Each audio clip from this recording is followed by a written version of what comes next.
Queria começar conversando com o Augusto Massi, né? O Augusto Massi fez um trabalho de seleção, de pesquisa, publicou no começo desse ano, né, Retratos Parisienses, né, sobre o segundo período em que Rubem Braga esteve na Europa, na França. E eu queria que você falasse um pouco sobre essa pesquisa que você fez, como foi publicar esse livro, como foi esse estudo. Bom, queria começar agradecendo o convite. Esse livro que eu organizei sobre o Rubem Braga acabou sendo uma surpresa até para mim mesmo. Eu comecei a pesquisar alguma coisa em torno do Rubem Braga, porque na condição de professor de literatura brasileira na USP, dando sempre cursos de crônica, falando até de outros cronistas, Cecília Meirelles, Drummond, né? Manuel Bandeira, eu queria trabalhar com Rubem Braga, e um dos desafios que às vezes a gente procura se colocar é tentar superar alguns mestres ou algumas visões já estabelecidas sobre os autores que a gente gosta. No caso do Rubem Braga, existe pelo menos, vamos dizer, um grande texto, que é um texto do professor Davi Arrigucci, e que foi alguém que talvez tenha trazido uma visão nova sobre o Rubem Braga, colocado o Rubem Braga num patamar que todo mundo sabia, era já moeda corrente que o Rubem Braga era um grande autor, mas talvez faltasse um texto que explicasse o porquê, né? E o Davi Arrigucci acabou escrevendo esse texto. É um ensaio que, vamos dizer, dedica muita atenção a uma poética do Rubem Braga, como se o Rubem Braga tivesse aprendido muitas coisas com o Manuel Bandeira e com a lição do modernismo brasileiro. Então, minha primeira preocupação é falar, bom, se eu quiser escrever alguma coisa sobre o Rubem Braga, eu tenho que contornar esse texto, porque o desafio era não repetir o que tinha sido escrito, era não adotar uma posição confortável de discípulo. E eu comecei então a fazer uma pesquisa, ir atrás das coisas do Rubem Braga. E esse trabalho de pesquisa eu tive a sorte de topar um grupo de crônicas que ele fez em 1950, quando ele estava na cidade de Paris como correspondente do jornal Correio da Manhã. Só que esses textos que ele produziu nesse momento não eram propriamente crônicas.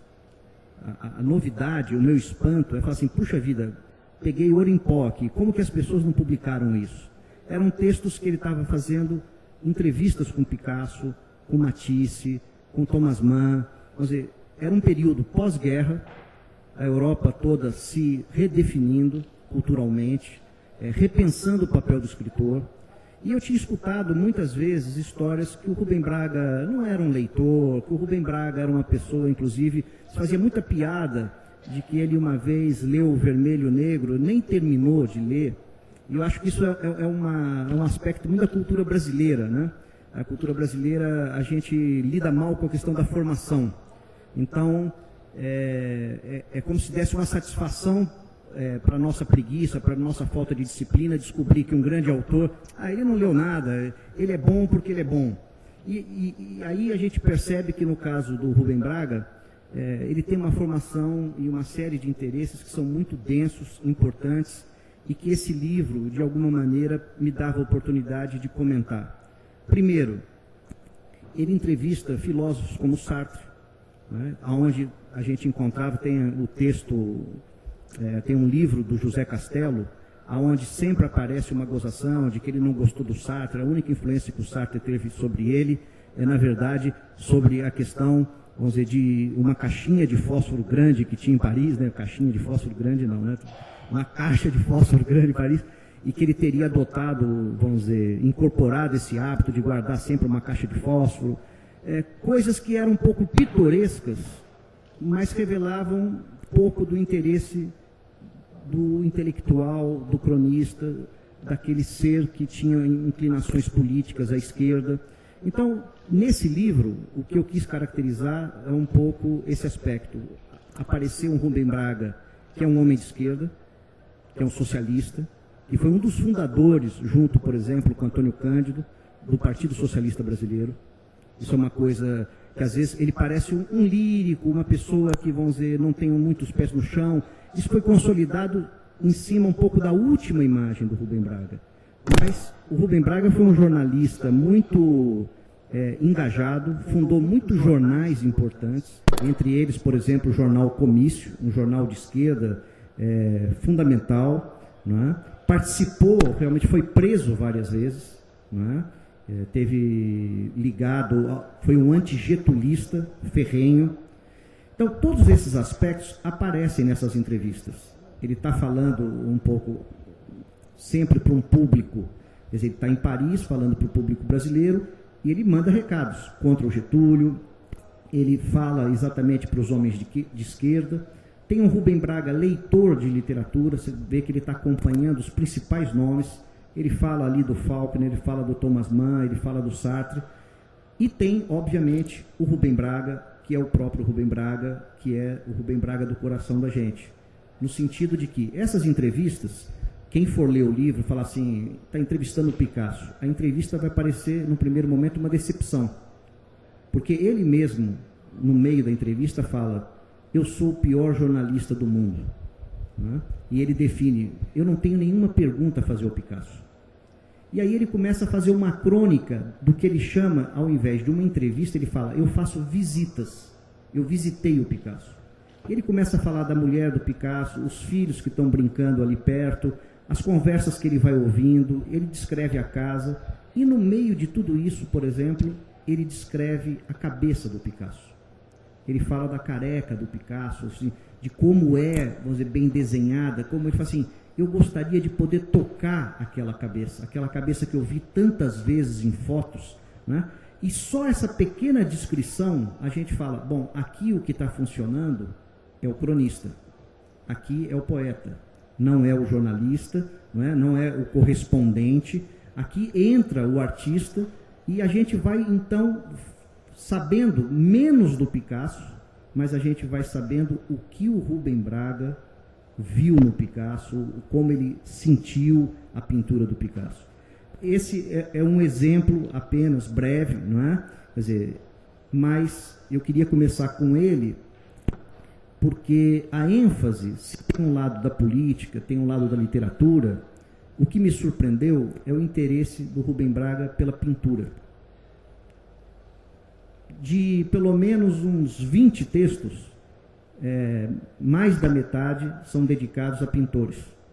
E nesse momento, em Paris, ele estava convivendo com 22 pintores brasileiros que estavam morando, estudando. Assim, Portinari estava passando por lá, Milton da Costa. Quer dizer, ele tinha uma série de artistas que se reuniam na casa dele, ele preparava uma feijoada para todo mundo. Quer dizer, era um Rubem Braga, um ser gregário, ao contrário um pouco do que a gente tem a fama de ouvir, que o Rubem Braga é um sujeito sempre mal-humorado.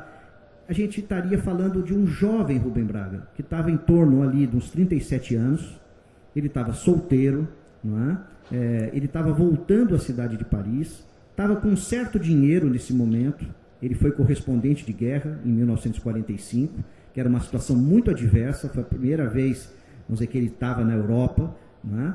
E ele teve depois em 47 rapidamente em Paris, e agora ele estava em 1950 de novo numa cidade, apaixonado, envolvido, apaixonado, vamos dizer, no sentido da própria cidade, encantado com Paris, encantado com as exposições que ele estava vendo, e ele então começa a ver exposições do Matisse. Ele vai falar, por exemplo, do Fujita, um pintor japonês que teve, inclusive, no Brasil, ligado ao modernismo.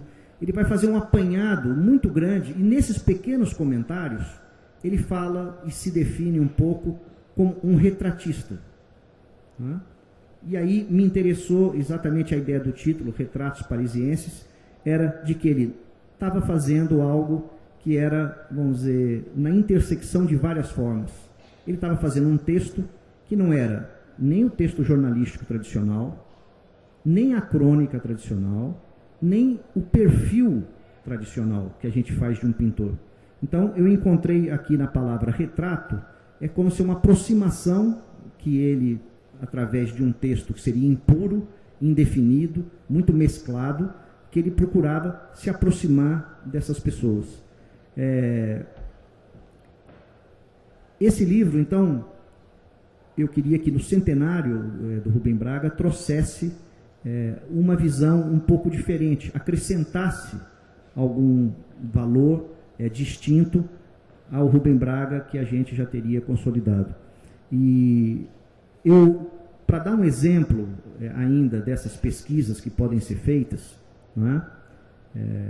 Eu estou preparando um outro livro para a mesma editora, para José Olímpio, um livro de crônicas inéditas do Rubem Braga. Agora, crônicas no sentido mais puro do termo, não é? As crônicas tradicionais. Então, me impressiona muito que esse autor tenha deixado tantos textos bons de fora da sua obra. Você falou de 15 mil, né, crônicas, e é um volume ainda muito maior. Isso é uma parte do que está catalogado. E ele tem, vamos dizer, reuniões muito breves, que ele seleciona, você vê que ele é muito criterioso, amigos ajudaram ele a selecionar sempre, o Fernando Sabino, o Otto Lara Rezende, até o Dalto Trevisan colaborou muito nisso.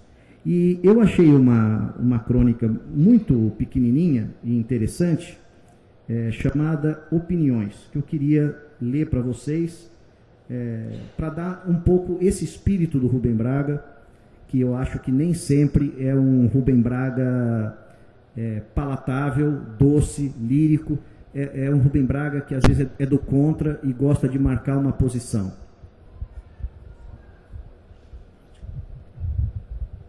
Essa crônica é de 1953. Opiniões. Diziam que Maria do Carmo era muito escura. Eu dizia que era bem morena. Diziam que era muito desleixada. Eu dizia que era displicente. Que era sem modos. Eu dizia que era muito viva. Também disseram que ela, quando cantava, desafinava. E eu dizia que ela tinha a voz muito bonita. Pescoço de girafa, diziam, e eu murmurava, de cisne. Muito sem educação, mas eu achava que era espontânea. Desfrutável, eu dizia, muito engraçada. Então as amigas bondosas e os amigos compassivos ficavam irritados. Me encaravam e faziam perguntas com ar de desafio. Será que você tinha coragem? Eu suspirava, quem me dera. Então, o último argumento, o terrível, foi dizer que ela dava confiança a todo mundo. Eu baixei a cabeça e fiquei triste. Fiquei triste porque não era verdade.